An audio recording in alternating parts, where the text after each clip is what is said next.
Now, going over to the business blunder of the day, you have Honda recalling nearly 300,000 vehicles for software issues. Now, thankfully, Honda Civic, still solid as a rock, not affected. Our Gen 10 3-pedal baby is still fine. Now, this comes to us thanks to Motor1.com, and specifically Christopher Smith, who's a writer there, is credited. And they say, quote, Honda just recalled a bunch of cars over stalling engines.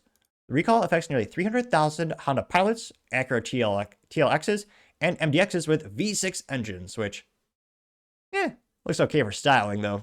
Perhaps a little, I don't know, not my cup of tea. Although I'm American, so I'll probably say not my glass of bourbon. Though I'm also a health nut, so I would probably say, not my cup of coffee. Which also isn't made in America, but nevertheless, diving into the article substance, they say, quote, Honda has recalled 294,612 vehicles, including the ones aforementioned. The problem highlights an obvious safety risk, but thankfully the fix is an easy software update.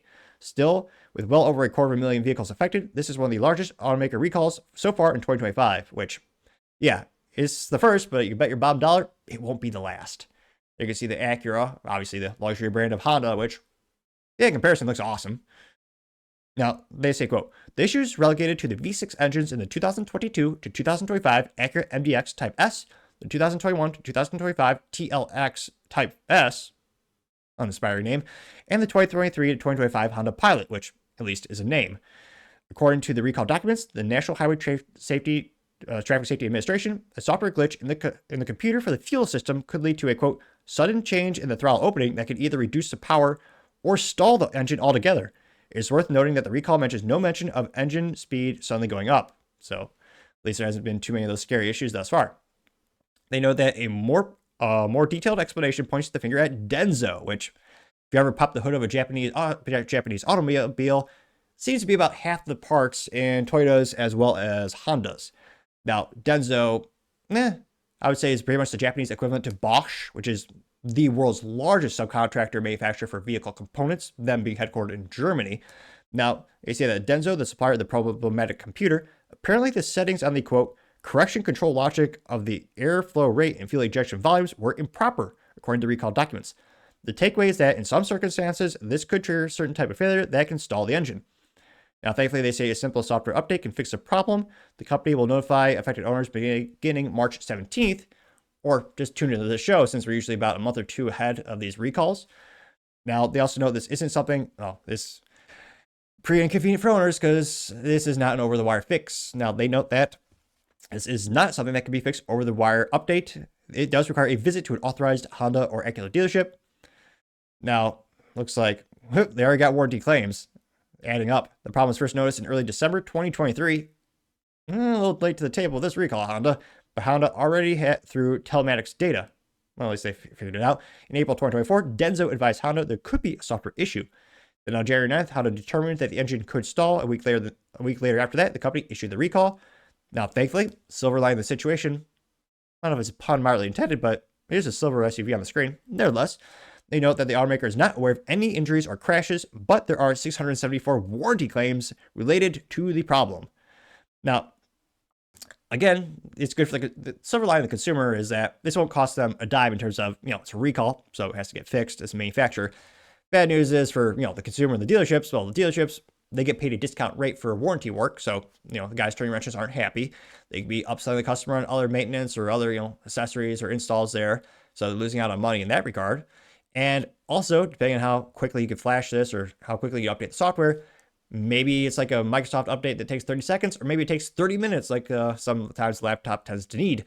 So it could be as inconvenient as maybe you have to actually leave your car there overnight. Then you have to deal with a loaner, getting a Lyft or an Uber or something like that, if you could fit inside.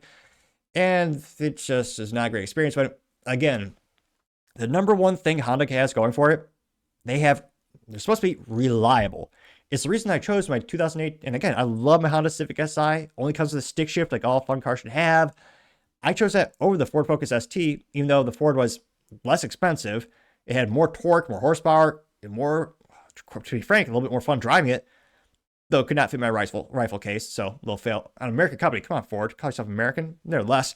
But I chose the Honda because it is a more reliable brand. And shoot, I'll give Honda credit. My parents have a 2001 Honda Accord they bought new. Still to this day runs like a champ. The Honda brand is reliability. And making manual transmissions. I love that they keep that alive. The fact that they have more and more of these recalls where, again, this is your subcontractor. Again, Denso made it, not Honda, but part of being the manufacturer. And again, it's hard. Got about 10 to 30,000 components in a vehicle. It's one of the most complex things you'll ever buy, you'll ever own. But they should be redoubling their efforts in terms of actually qualifying these materials when they get them and testing them to make sure there's not these issues. Because again, Honda, you're known for being reliable. It blows my mind you're going to buy Nissan, which is the antithesis of reliability, but another topic for another time perhaps. Just completely ridiculous, Honda. And I gotta say, I don't know who's in charge of your department in terms of, making sure everything is safe and working when you're working with these subcontractors and these suppliers, but the fact that they just didn't do enough quality assurance in this case, and they have to have a recall, and you have to actually go to the dealership to get it fixed. Gotta say, Honda, you are certainly the business blunder of the day. Thank you, everyone, for taking the time to tune in. Again, trying to get to 4,000 subscribers by the end of the month. So if you can click that button, I greatly appreciate it. Also, give me a thumbs up, thumbs down, or comment. It's a great way to give me some additional feedback, letting me know how I can make the show better and better. Lastly, don't forget to take time to tell your family, tell your friends, tell your coworkers, heck, tell your enemies, tell anyone and everyone. Just stay safe and fight the good fight.